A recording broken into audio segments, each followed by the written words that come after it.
Front end నుండి back ఎండ్కి data ఎలా సెండ్ చేయాలి. Welcome to day 50 of my ఫ్రీస్టార్ డెవలపర్ జర్నీ. లాస్ట్ వీడియోలో అయితే మనం బ్యాక్ ఎండ్ నుంచి ఫ్రంట్ ఎండ్కి డాటా ఫెచ్ చేసుకున్నాం యాక్సిస్ యూజ్ చేసుకొని.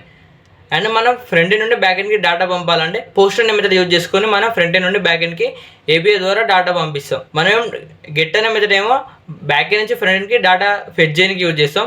పోస్ట్ అనే మెథడ్ ఏమో ఫ్రంట్ ఎండ్ నుండి బ్యాక్ ఎండ్కి డాటా సెండ్ చేయడానికి యూజ్ చేస్తాం. ఆ డేటాని ఎలా సెండ్ చేస్తానో చూపిస్తాను చూడండి. ఫస్ట్ అయితే నేను ఒక కాంపోనెంట్ క్రియేట్ చేసుకున్నాను, సెండ్ డాటా అనే కాంపోనెంట్. అండ్ ఆ కాంపోనెంట్ లోపల యూజ్ స్టేట్ ని యాక్సిస్ ని ఇంపోర్ట్ చేసుకున్నాను. తర్వాత నేను నేమ్ అండ్ ఈమెయిల్ ని బ్యాక్ ఎండ్ కి సెండ్ చేస్తాను. అందుకోసం నేమ్ అనే స్టేట్, ఈమెయిల్ అనే స్టేట్ క్రియేట్ చేసుకున్నాను. రిటర్న్ లోపల డ్యూ ట్యాగ్ తీసుకున్నా, 2 ఇన్పుట్ ట్యాగ్స్ తీసుకున్నా. ఒకటి ఏమో నేమ్ కి, ఇంకోటి ఏమో ఈమెయిల్ కి. అండ్ ఇంకొక బటన్. ఈ బటన్ క్లిక్ చేసినప్పుడు ఈ ఎస్డేట్ అనే ఫంక్షన్ కాల్ అయ్యి మనకి ఫస్ట్ మన డేటా అనేది కన్సోల్ అయ్యి దాని తర్వాత మన ఏపీకి సెండ్ చేస్తున్నాం. మన ఎండ్ పాయింట్ వచ్చేసి పోస్ట్ డేటా. ఆ పోస్ట్ డేటా అనే ఎండ్ పాయింట్ కి మన నేమ్ ని ఈమెయిల్ ని సెండ్ చేస్తున్నాం. తర్వాత బ్యాక్ ఎండ్ నుంచి వచ్చిన రెస్పాన్స్ ని మళ్ళీ కన్సోల్ చేస్తున్నాం. ఇన్పుట్ ట్యాగ్ ఎట్లా వర్క్ అవుతుందో నేను ఆల్రెడీ మన ప్రీవియస్ వీడియోస్ లో చెప్పిన, ఒకసారి వెళ్ళి చూడండి. నెక్స్ట్ ఇది మన ఎండ్ పాయింట్, పోస్ట్ డేటా అనే end point. First app dot post, మనం డాటాని సెండ్ చేస్తున్నాం కాబట్టి పోస్ట్ అనే మెథడ్ యూజ్ చేస్తాం. నెక్స్ట్ ఎండ్ పాయింట్ వచ్చేసి post data. Next request response.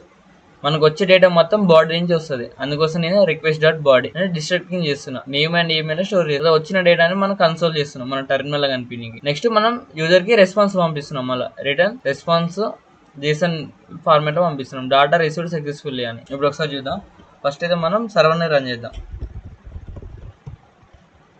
మనకి తెలిసిన సర్వర్ 3000 రన్ అయింది. నెక్స్ట్ ఫ్రంట్ ఎండ్ రన్ చేద్దాం. npm run dev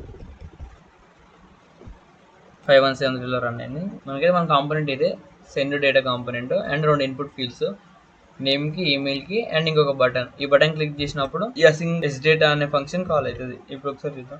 నేమ్ నేను ఇవ ఎంటర్ చేసిన అండ్ ఈమెయిల్ ఇవ @gmail.com. నెక్స్ట్ సెండ్ క్లిక్ చేస్తున్నా. మనం సెండ్ క్లిక్ చేయగానే మనకి ఫంక్షన్ కాల్ అయింది.